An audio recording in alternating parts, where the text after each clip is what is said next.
fortunately, unfortunately, journalists can never answer the question, oh, what are you planning to do today? Where all will you be today? If, crores of Maharashtrians stand up and say, we do not want Hindi as the third language for our primary school children. Activists start coming together, academicians start coming together.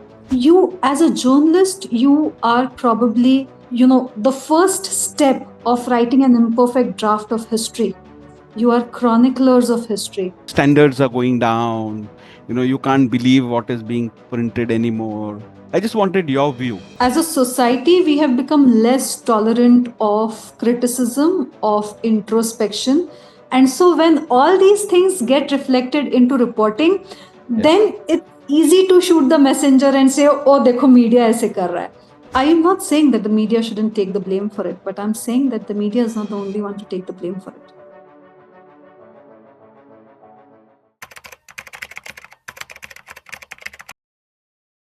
Good afternoon, everybody, and welcome to yet another episode of Business Networking with Vipul Bondal.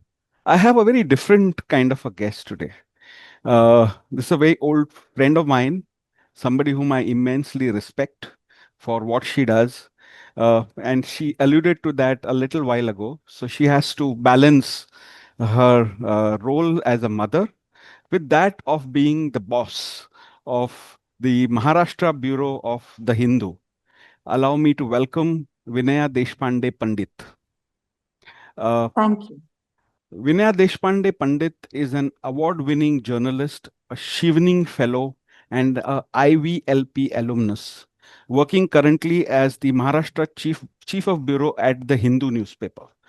In her 20 years career as a researcher, lecturer, media professional, and journalist, she has worked on diverse issues related to politics, development, journalism, gender, health, climate change, economy, environment, defense, crime, terror.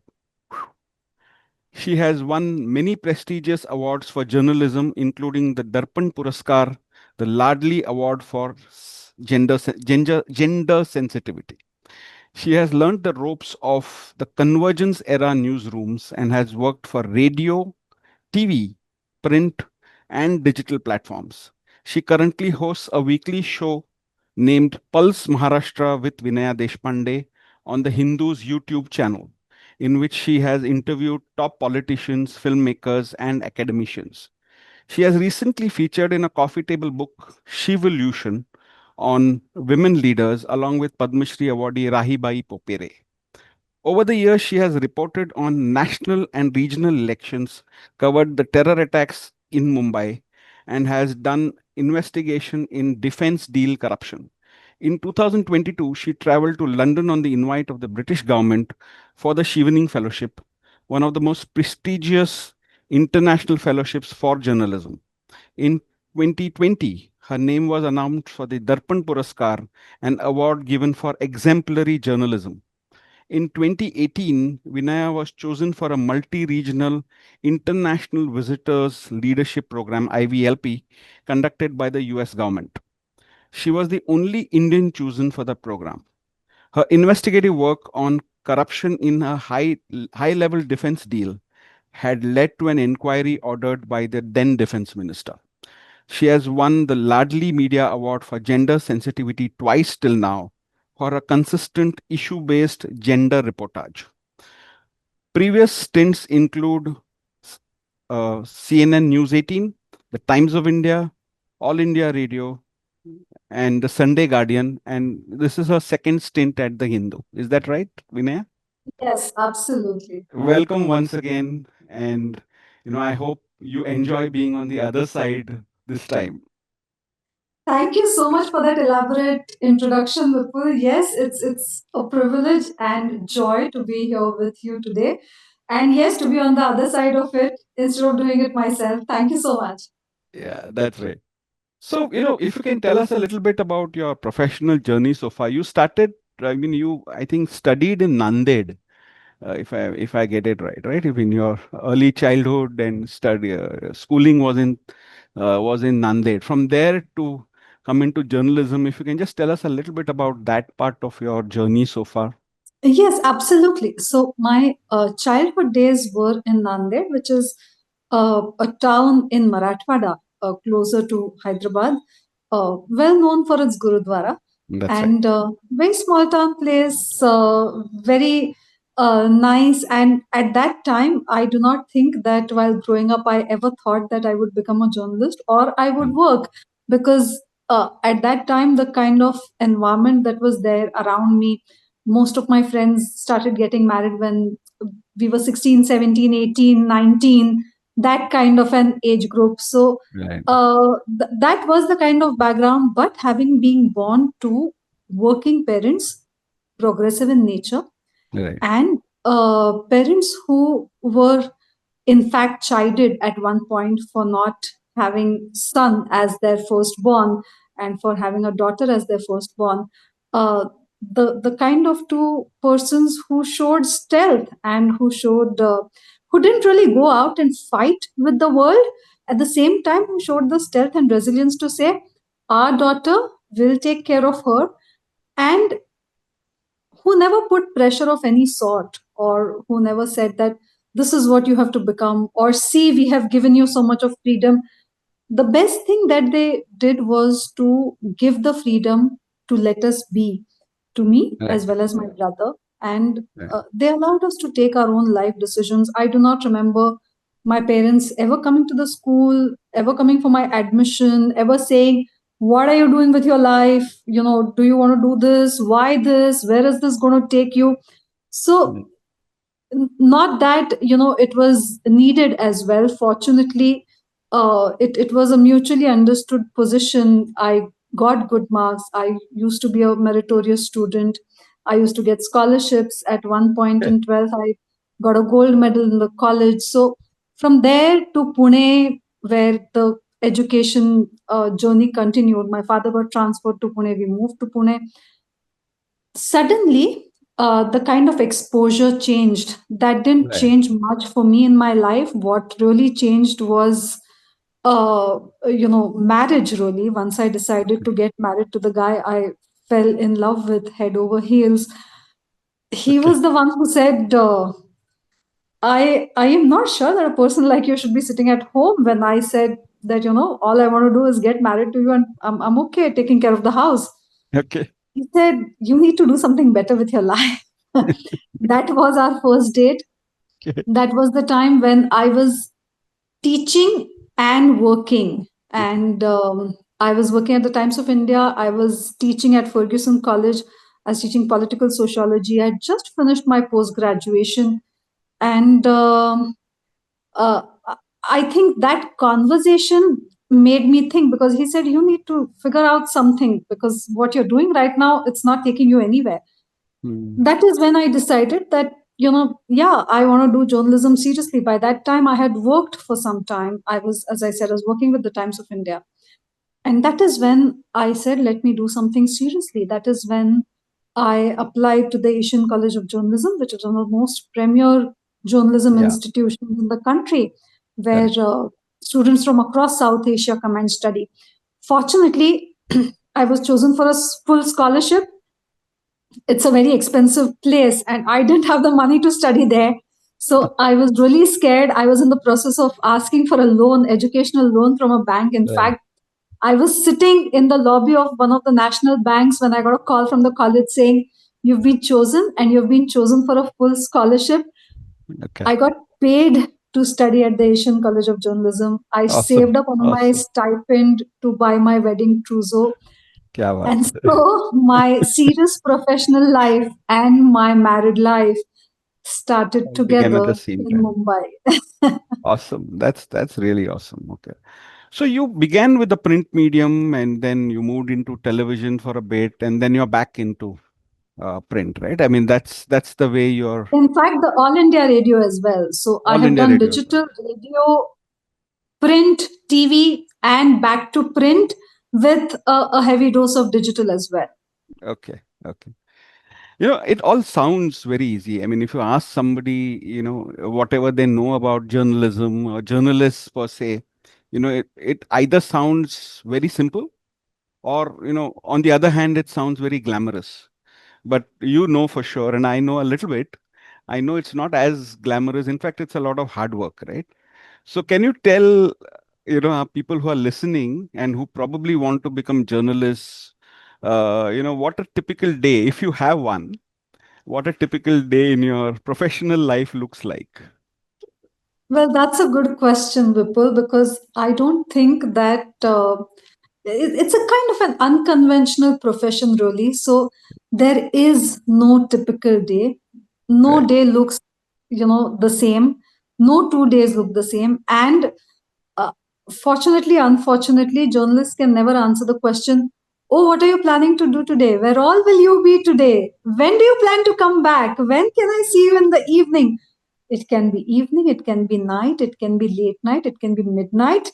And I can't say when I'm stepping out which of it the day is going to be really, or where is it that I will be through the day.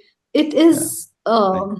it's like giving yourself to a specific stream. It's like the social life or the political life which flows with its own pace. If crores of Maharashtrians stand up and say, we do not want Hindi as the third language for our Right. primary school children Right. in the state. And activists start coming together, academicians start coming together. You, as a journalist, you are probably, uh, the first step of writing an imperfect draft of history. You are chroniclers of history, Correct. and you have to realize that you are in that position, so you cannot have your own schedules. You cannot say, oh, Absolutely. but I have a meeting in my kids school at this time, or Mm. I have to be here at that time. Why you will try and fit all of it? Mind you, I have so many women journalist friends, including myself, who will fit it all, who will say, I will do my meeting, I will cover everything, I will meet all the stakeholders, I will talk to people, and I will still pick up my kid from a particular place at this time and drop him or True. her at X particular place. But the ability to give yourself to the developments that you Mm. recognize are important and to be witness to those developments is something that you cannot decide for yourself. I cannot, for example, decide that an unfortunate incident is going to happen, a terror attack is going to happen, or an accident is going to happen. I cannot Absolutely. decide or have it in my hands. And so when something like that happens, I cannot say, oh, but I thought the shift ends at 5, or I have come at 7 in the morning, which can be true. All of it can be Yeah. true. And in Correct. TV, it is much more true, because in TV, there have been times when I have anchored morning shows where I have read the news in the studio in the mornings, hit the field thereafter, and something important has happened in the evening which has kept me on field till midnight. I cannot say that I have left home at 5 in the morning and I cannot be on field for such a long time. So it's a lot of sweat and toil and blood that nobody sees really. It definitely looks Correct. very glamorous. It Yeah. requires the kind of tenacity that nothing prepares you for. It requires to be mentally strong to deal with anything. I mean, I remember when I had started my job in Mumbai, the f- I had witnessed the first terror attacks. This was the 2011 triple blast, which had happened in Mumbai, and I was still fresh. Mumbai was new to me. I couldn't figure out my way around the local trains, and here I was covering terror attack, which we did Yeah. not know was a terror attack. We just had some information that we had to reach at a specific location, but because there seemed to have been some accident there. Nothing prepares you to see body parts lying around you, or Correct. something gory, or going to a public hospital and trying and meeting people, trying to understand what has happened at a time when the police are also investigating by not compromising the investigation. There is no rule book that prepares you for journalism. It teaches you the basic rules, ground Correct. rules of how to write your copy or how to do your basic reporting, but nothing prepares you for a journalism life. You have to have that um, do I call it need? Yes, the need to be adventurous, because it is only that need that drives you. It may not be the money, it may not be anything else. It's the personal Mm. kick that you get out of the adventures you take. You know, I remember when my kid was a baby, I had taken him in the tow and covered all kinds of stories. I remember covering floods. I remember covering riots with the kid Wow. in the tow. So Amazing. you have to be a bit of a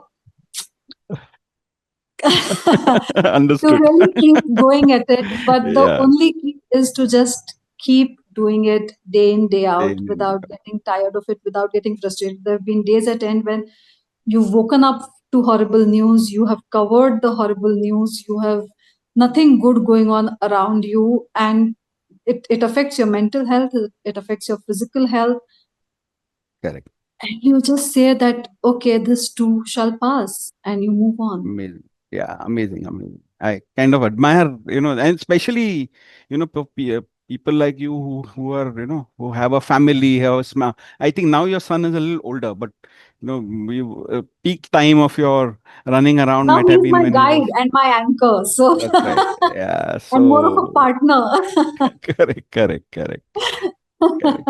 So, and I think your perspective that you said, where you see history unfolding, I think that's a great perspective to have, because that kind of keeps you going, because at all points in time, somewhere down the line, there's going to be written down in the historical pages. But yeah, I mean, that's an amazing motivation to go by. So tell us your early stint with print medium. I mean, would you attribute that to a lot of the work that you do today? I mean, uh, Yeah. print journalists are uh, known, or at least trained to be thorough, and not that broadcast journalism aren't, but the urgency is a lot more there. But do you think that kind of helped you in your later career, your There's early no stint doubt in print? about it. Yes, print helps you a lot more in being grounded as a journalist and doing rock solid work. There's nothing that beats print. And remember, when I joined journalism, there was a buzz that print is dying, print will die, people will stop reading newspapers. People have reduced reading newspapers. Has print died? No. The same newspaper cuttings will be shared on Insta, will be shared on Facebook, will be shared on several social media platforms. They Yeah, will go viral, which means a print journalist's work still goes viral, and print journalism is still in vogue. It may not necessarily be in your typical terms of circulation, how many numbers have you sold. It's become a lot more democratic now. But I think that the kind of seriousness that print gives you, in Marathi you call it baitak, the depth that print gives you, nothing else does.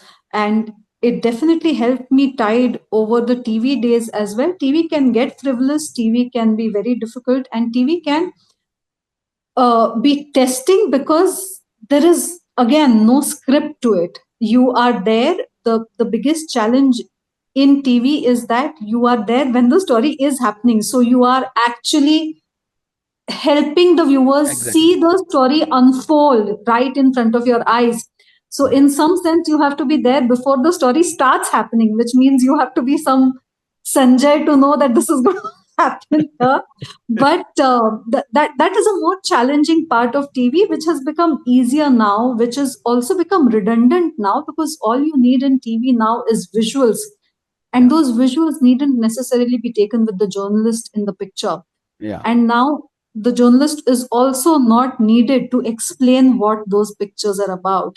There Correct. is democratization, there is social media. With that, there are content creators. You can start a Facebook live from anywhere. You can go live from anywhere, like you are going right now. You don't need to be a journalist to do that anymore. True. So, you know, in that sense, the nature of journalism has also changed, but that also means that to have an understanding of the ethics and principles of journalism and to do your story accordingly, if that becomes a rarer commodity, that is also something that's more appreciated by the stakeholders. I'm going to take you up on the ethics part because I think that's an important area to cover today. But we'll get to that a little later. Uh, I'll take a question which has come in on the community here. So it's a question from Janisha Patel. The question is, how do you ensure accuracy when covering sensitive topics like terrorism or national security? Well, the only point is to verify and to cross check because there's no other way of doing it. When you're doing it at a time when the news is breaking, the way you carry authentic news is to get it verified from as many official sources as possible.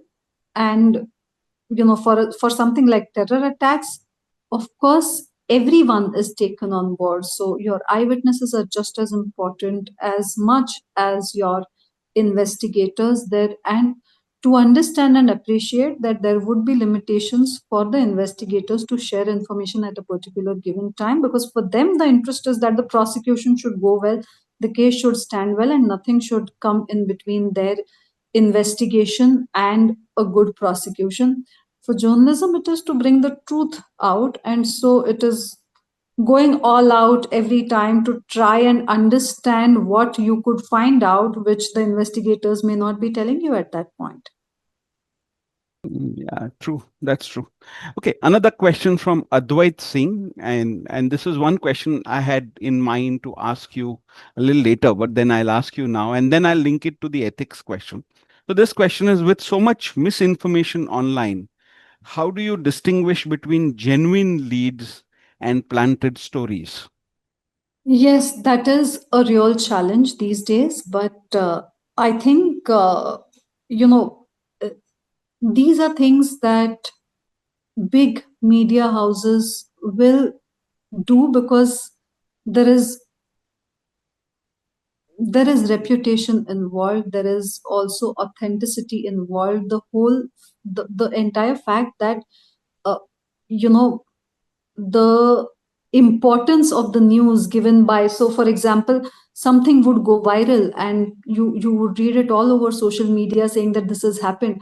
I have known of several instances where at least the Hindu has not carried the story till it is officially verified, which means you may read about it the next day in the paper and think, how silly of the paper to do this. We knew this yesterday itself. Yeah, Silly because it took the paper, the journalist, so much time to get it verified.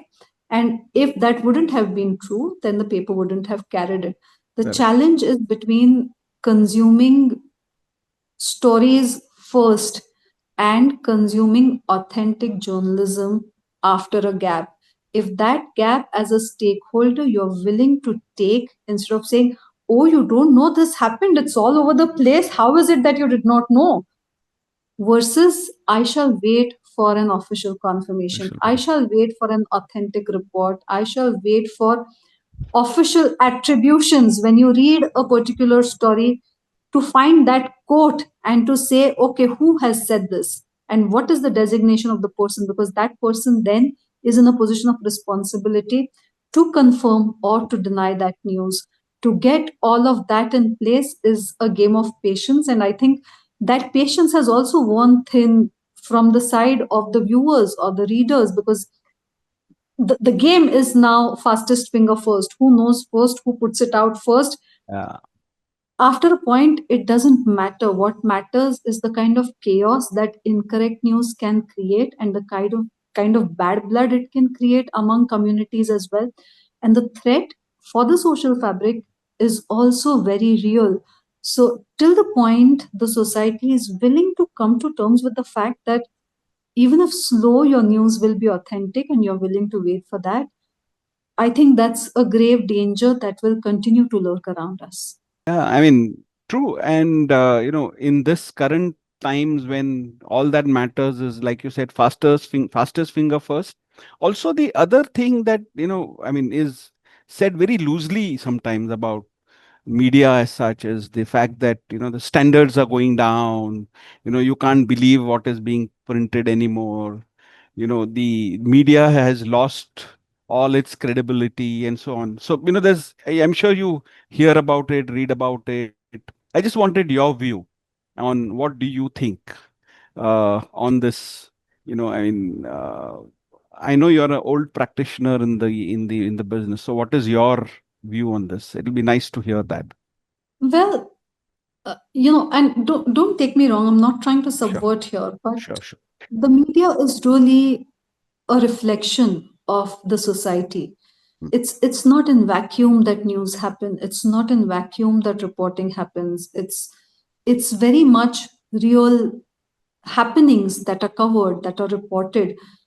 And so when people say that ओ TV पे दिखाया तो सच है क्या, ओ you never know क्या दिखाते हैं क्या बताते हैं, what is true what is not true, it is also deeply reflective of a society we live in, which has been, there's a wedge now that is definitely there, where you feel that you're not sure who's on which side and what is happening, and that the biggest casualty is the uh, independent and fearless reporting, because when even that is given attributes and motives, saying ओ ये तो हमेशा anti government ही करते हैं, ओ ये तो हमेशा pro government ही करते हैं, Yeah. it it is a point of concern. It is a platform where you do not know what is it that you should be upholding, you do not know what is it that you should be encouraging. As a as a society, we have become less tolerant of criticism, of introspection, and so when all these things get reflected into reporting, Yes. then it's easy to shoot the messenger and say, oh dekho media aise kar raha hai. So I I am not saying that the media shouldn't take the blame for it, but I'm saying that the media is not the only one to take the blame for it. Not entirely to be blamed. Well, okay.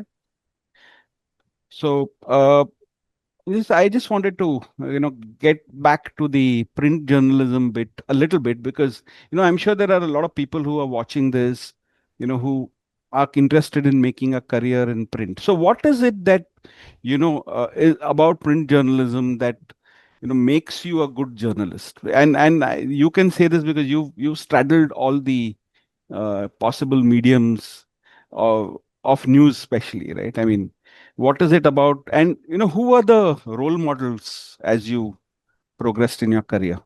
For me, one of the biggest role models and mentors, and I have been extremely fortunate to have been guided by this person at one point in time, is P. Sainath. He's a Magsaysay Award winner journalist and extremely well respected, Yes. extremely meticulous, very demanding when it comes to work, and extremely soft and very very sweet hearted person when it comes to being your boss. Right. So it's a very amazing combination to have someone who's very demanding when it comes to work, but at the same time would be extremely affectionate towards you as someone who's still learning the ropes, who will still go. So for me, there's no doubt that I respect P. Sainath a lot for the role he has played in my life. He has been for the kind of books he has written. I mean, everybody loves a good drop. It's a bestseller. Everybody knows about it. He then wrote about the freedom fighters and people from Mofussil places, villages, which uh, wrote small, small ballads and played a part in the freedom struggle. Names you would never hear. It's not the Gandhis and the Nehrus and the big names of the world. It is these foot soldiers who brought democracy to India. Not everybody will know about it. So this thing of taking journalism where it belongs to people and telling the stories of people in an age where labor hasn't remained to be a proper full-fledged beat, in an age where agriculture as a proper full-fledged beat has died, to look at them as proper beats and to look into stories that emanate from them, saying that this is the largest section of the country's population, the organized unorganized labor and the farmers, to keep raising those issues. It's the attitude which says what is it that you should be focusing on. True. It's not the swanky cars and the ivory tower policymakers all the time, but True. what is policy being made for, and who are the stakeholders in it, and to go back to them and do their stories. I think that has left a deep impact on me. And so every time I remember my first story when I moved from print to TV. The first story I had covered was this long march of the tribals who had walked all the way from Nashik to Mumbai for Right. demands of something as basic as their land rights, which should have happened after independence, which had not happened for decades at end. And the first group that I went and talked to, and I remember I was put on prime time at that time because it was an important story. The visuals were overwhelming, lakhs of farmers walking to Mumbai. And I was told by the anchor in the studio to take us through the voices of farmers. And I remember instinctively picking up a group of tribal women farmers and to go and talk to them, reluctant as hell, wouldn't really come out and speak on camera. Forget speaking on camera, wouldn't even speak off record, but to try and coax them to then translate it for the national audience. After the show ended, my primetime anchor called me and said, I was so glad that you thought of something like that and you brought marginalized of the marginalized voices of on primetime TV, because that is the politics of gender and politics of power. And most of the times people will get men, and you went out of your way to get tribal women. That instinct to go to the most underprivileged, the people who will not even come and talk to you, if you approach them, who may not even know how to verbalize what they are going through. What their issues I are. Yeah. think that sentiment and that understanding, that instinct, is what print gives you, is what good training and good mentorship gives you. You also done a lot of investigative journalism, especially defense deals and shady defense deals, if I may use the word.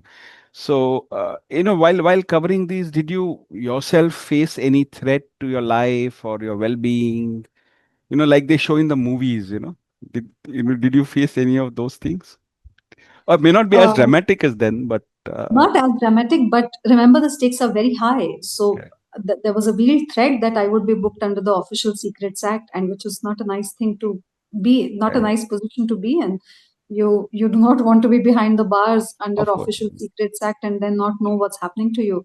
So yeah, real threats, definitely. Uh, it is, look, when you're thorough with your work, it is reflective of a system which wants to stop you from pursuing what you're pursuing.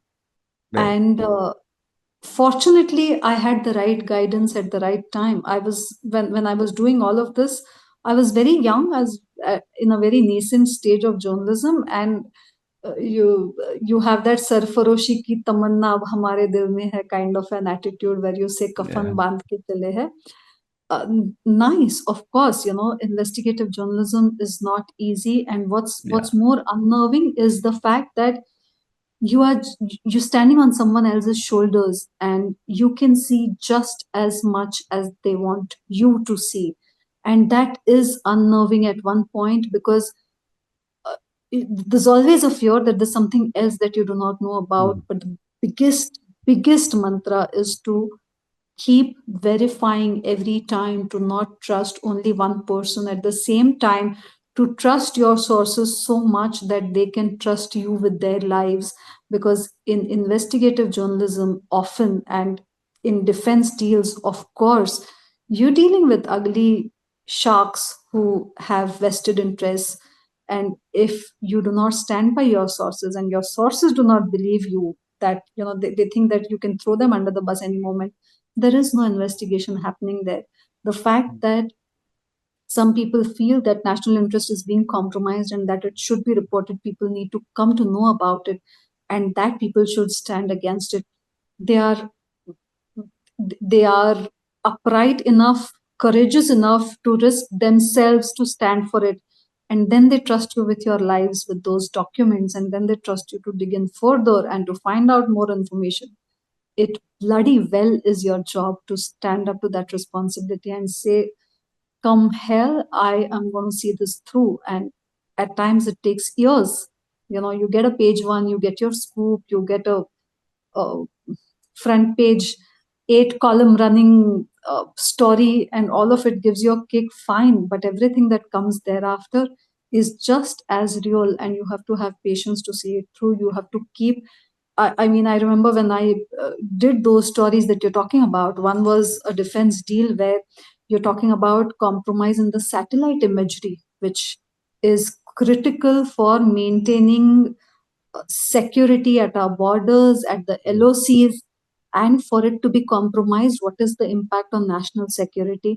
To get official documents with respect to it, to dig into information, and then to stand by your own story, even when the parliament declares an investigation into it, a committee into it, is something that can get a bit overwhelming. But then again, as I said, you have to have the larger perspective in mind, and you have to trust and protect your sources uh, to the end. You have to see it through the end. So it's not just an adventurous ride. It is very risky. It's scary as well at times, and it's gratifying too when it happens. Correct. I'm sure it is. I mean, so, are there any aspects of journalism that are very gratifying? I'm sure, when you see your stories leading to change, I mean, I'm sure it's very gratifying. So, can you tell us one or two instances where, something you've done has resulted in, let's say, a change in policy, or, and which you think are very gratifying for your own self?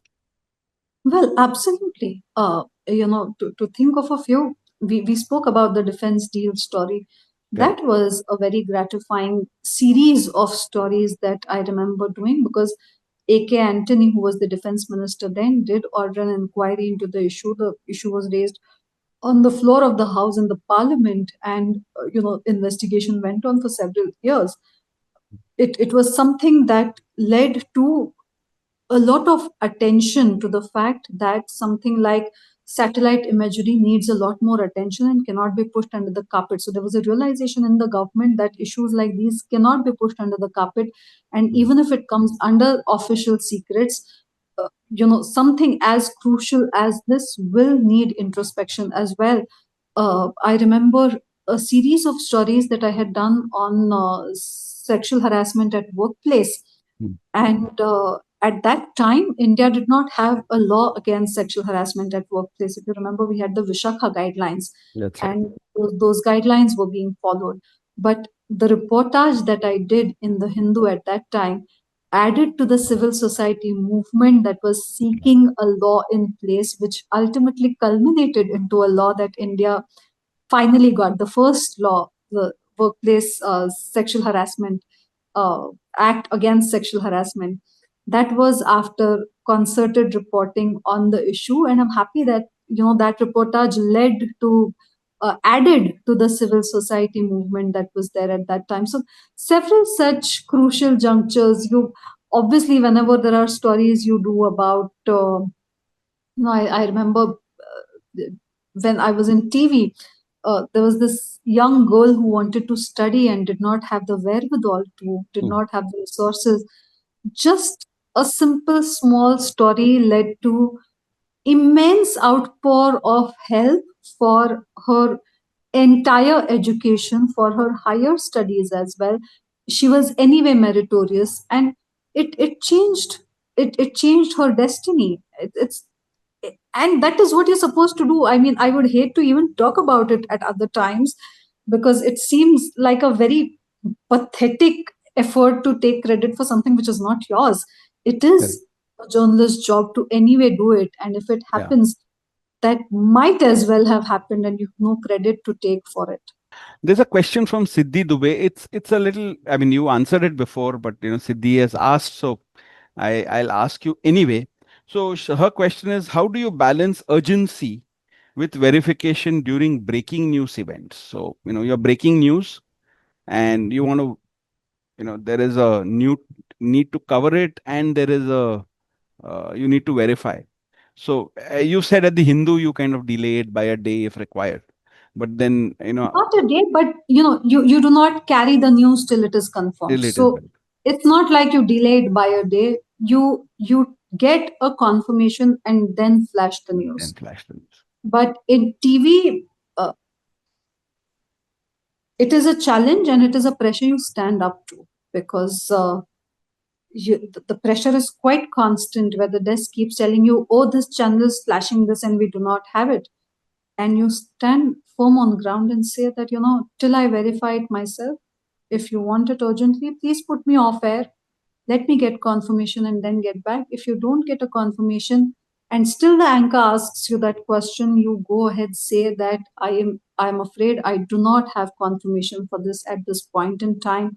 All we can tell our viewers right now is this is unverified, Yeah.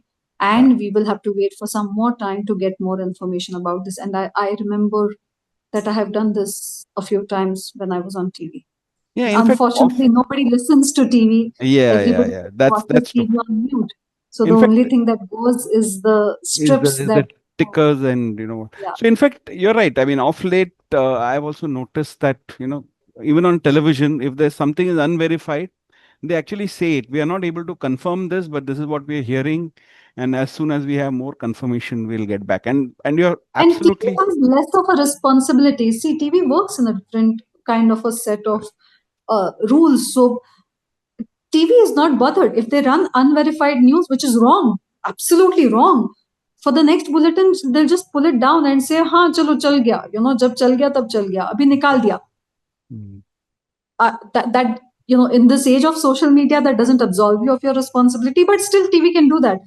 Print yeah, has that print health. responsibility a bit more, where if you put out a written word, you can carry a corrigendum the next day, but a written word is a lot more sacred. So TV treats it, print treats it a lot more seriously.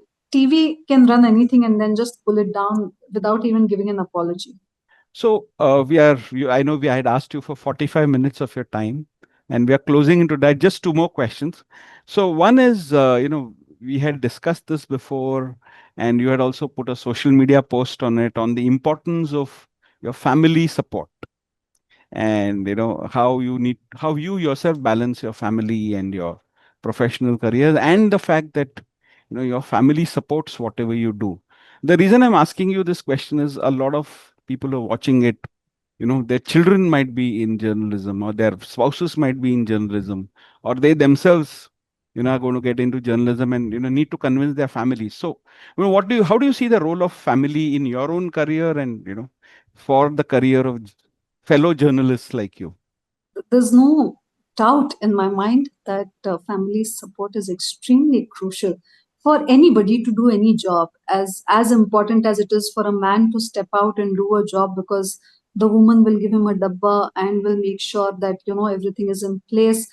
It's just as important for a woman to get a supportive household, to make sure that she can also pursue her dreams outside the realm of the house and do what she's good at doing, and you know either make a difference to the society or go whichever way it goes. I have been lucky to have an extremely supportive family. My parents never stopped me from doing anything. My husband has been quite supportive, though he's still a diehard optimist. After so many years of marriage, he still asks me, by when do you think you'll be back home? And I don't think journalists anywhere in the world have answer to that question, but he is untiring in his effort to ask that question. But on a serious note, yes, there are times, and more than anything else, I think women themselves, uh, uh, unfortunately, it's still true in many societies, including the Indian society, that the burden is a lot more on the woman than it is on the man. So if you are a woman journalist, then you have to be doubly strong Yeah. to take it upon yourself to do whatever it takes to go ahead. with your job. I mean, I remember I have taken my baby to the office when I couldn't find a daycare, and there had been times when my colleagues have played with the toddler and I have gone ahead and filed my copy. Not an ideal situation, but Yeah. there was no alternative. There was a time when P. Sainath, who was my resident editor in Mumbai, kept his entire cabin marked for me because he used to travel for work and he used to say that if Vinaya brings her baby to office, that's her nursing room. You Wow. know, Okay. to That's the very nice. fact that to have a boss, a woman boss who would see you groggy eyed because you haven't slept more than an hour and a half over the entire night because you have been only feeding your baby, cooking the baby, cleaning up, and then coming to work, who would see you that way and say, go to your desk and sleep first and come and talk to me after 2 hours. And who would tell everyone in the office not to disturb her because she needs her sleep.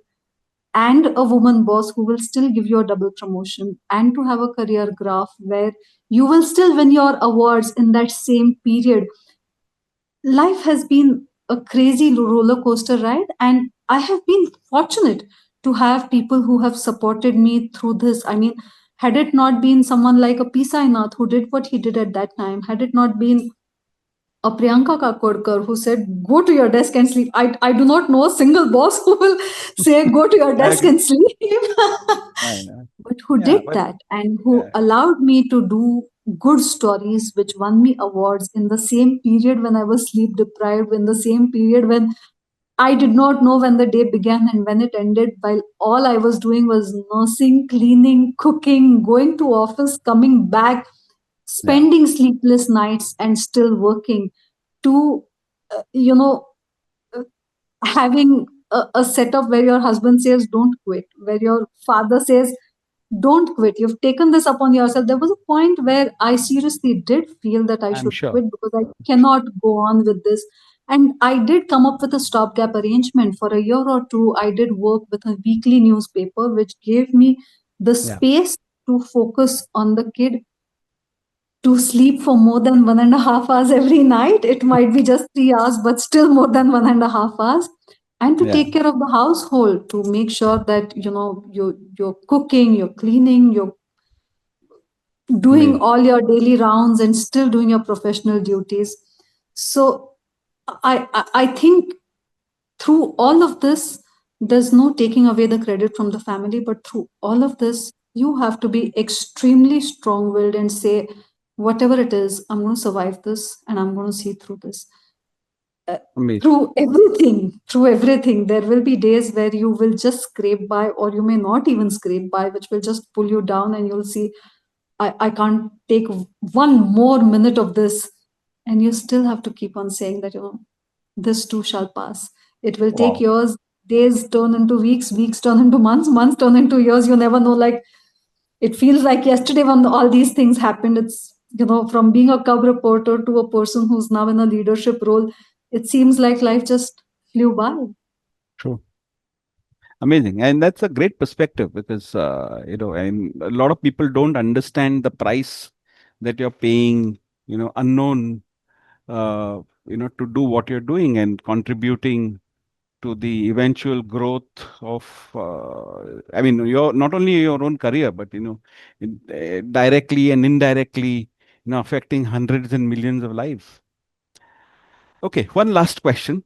Uh, Before that, if I may be sure. allowed to say one Sure. thing, Please go ahead. I would really like to, whoever is watching this, I would really like to urge one thing. You know, we, as a society which is still not egalitarian, and I'm not saying this only about the Indian society, there are many societies which are still patriarchal in nature.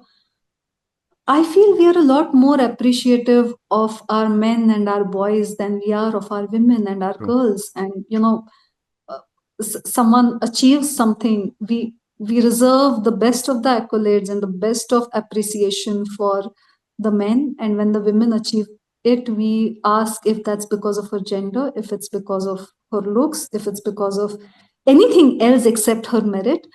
I think within the domestic realm and within the professional realm as well, it will be great if there's some more appreciation for women in general, for Absolutely. it's not deifying them. I'm not saying, oh my god, you need to deify how much we handle, we do this and we do that. Uh, Correct. it's still, not expecting women to be the martyrs and, bhartiya nari teri amar kahani, and she should be doing this and that. Looking at her as a human and appreciating her for what she brings to the table, I think uh, that genuine appreciation will just add, it's just going to make her journey easier, because she feels a lot more valued, and I think that will put a broader smile on their faces. True. So my genuine appeal is that, a, a bit more of genuine appreciation for what women do for whatever they're worth. It's, the list of what they do and what they don't do is long for everyone, for men as well as for women. But to have a perspective and to be a bit more appreciative about them, I think will go a long way. Sure. So genuine appreciation for what all women do, I think is very, very important and very rightly said. And I think as journalists, you deserve it a little more because your lives are not as organized as it would be for some other professions. So even more, for people like you who are in journalism, I think that's a little more wanted. And rather than only criticize and make it look like it's not deserved. Well, one last question. I know, Vinay, you have to leave. You have to travel after this. So very, very uh, clearly, the last question today. How easy or difficult is it for you to switch off? I mean, do you ever switch off from your role as a journalist, at least? And if you do, how do you do it? There is no switching off. Okay. That is the role of a journalist. I mean, last month I went on a vacation, and I have been tom-tomming about it to everybody in my life because it's really huge for me. But in 8 years, that was the first time that I switched off my phone, Okay. and I was fidgety as hell for the first 2 days. But trust me, as journalists, there's nothing you can switch off from. As a mother, you can't switch off from anything. As a Yeah, journalist, you absolutely. can't switch off from anything. As a spouse, you can't switch off from anything. So you just take it all up and move on. These are all by themselves 24-hour jobs, and you're doing at least three jobs every 24 hours every day. So there is no switching off. Absolutely. As we speak, my photographer is trying to reach me because we have I to go know. and shoot You have to. something else, and I've missed at least 7 calls. So there is no switching off. Okay. So, I please apologize to him on my behalf because this was not intended. But thank you so much for your time. I mean, really appreciate. I know I've been chasing you for this for a while, and the first time you said yes to today, I was a little surprised. I said I was not very sure whether you'll be able to keep your time. Not because it's you, but because the kind of nature of the job you do, and it's not easy.